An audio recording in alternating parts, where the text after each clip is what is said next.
सत्य का द्वार एक ऐसी जगह है जिसका नाम कोई नहीं जानता। वह किसी नक्शे पर नहीं मिलती। वह केवल उन्हीं को दिखाई देती है जिनके पास एक ऐसा क्वेश्चन होता है जो आत्मा को घायल कर देता है। और उस अनजानी भूमि के बीचों बीच एक डोर खड़ा है, न किसी दीवार में, न किसी मंदिर में, बस अकेला। लोग उसे कहते हैं सत्य का द्वार। किसने बनाया कोई नहीं जानता। उसमें न कुंडी है न हैंडल। वह बाहर से नहीं खुलता, क्योंकि ये द्वार तुम्हें भीतर नहीं ले जाता। यह वो सब बाहर लाता है जो तुम्हारे भीतर छुपा है। राज कभी उस बारे में बात नहीं करता जब 10 साल पहले उसका पूरा परिवार आग में जलकर खत्म हो गया था, और उस आग में उसकी बहन नायरा भी शामिल थी। लोगों ने कहा आकाशीय बिजली थी। गांव वाले बोले काली शक्ति। कुछ ने फुसफुसाया राज ने ही किया, लेकिन राज को याद थी उसकी हंसी। याद थे वो कागज जिन पर नायरा कुछ ऐसी चीजें बनाती थी जो विज्ञान से परे थी। एक रात नायरा के पुराने वायलिन केस में उसे एक नोट मिला। उस नोट में लिखा था, जब मैं द्वार पार करूंगी मैं आजाद हो जाऊंगी। शायद सत्य मुझे माफ कर दे, शायद वह मुझे खत्म कर दे। और नीचे खींचा था एक दीवार के बिना द्वार। राज की खोज उसी रात शुरू हुई। 7 साल बीत गए। राज ने सब कुछ खो दिया, धन, मित्र और मन की शांति।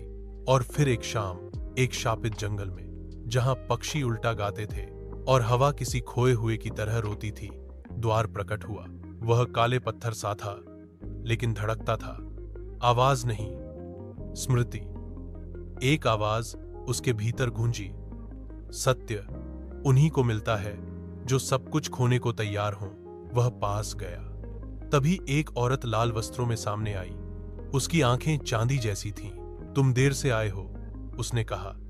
तुम्हारी बहन पहले ही अंदर जा चुकी है।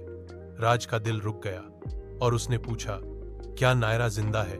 ये इस पर निर्भर करता है। औरत बोली, क्या तुम मानते हो कि सच किसी को सही सलामत छोड़ता है? और वह अदृश्य हो गई। द्वार बिना खुले ही उसे निगल गया। वह कहीं नहीं था, या शायद हर जगह स्मृतियों का तूफान, आवाजें, दुख। राज को अपने साथ साथ नायरा के भी विचार महसूस हुए। फिर सब शांत हो गया।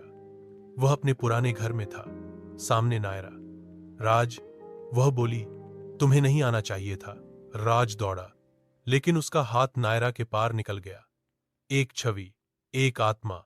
दीवारें कांपी, आग फूटी, और फिर सत्य आया।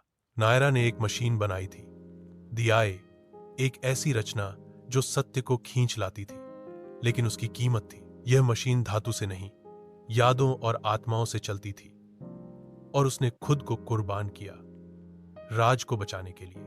उसने मशीन को नष्ट करने के लिए घर को आग में झोंक दिया, और अपनी अंतिम सांस में वह दौड़ गई सत्य के द्वार के पार। तुम उत्तर ढूंढने आए थे, उसकी छाया ने कहा, लेकिन सत्य एक हथियार है।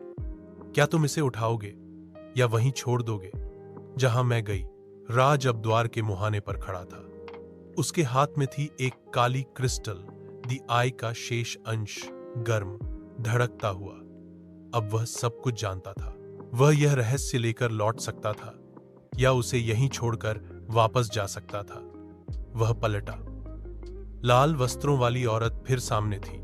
यही था द्वार का असली रूप। उसने कहा, सत्य नहीं, चयन। राज ने आंखें मूंदी और अंदर चला गया। डोर प्रतीक्षा करता है। कोई नहीं जानता राज ने क्या चुना, पर कहते हैं उस रात के बाद से द्वार आधा खुला रहता है। और अगर आप उस जगह तक पहुंच सकें जहां कोई नक्शा नहीं ले जा सकता, तो कभी कभी वहां एक वायलिन की धुन सुनाई देती है, और उसके पीछे एक और द्वार के खुलने की आवाज।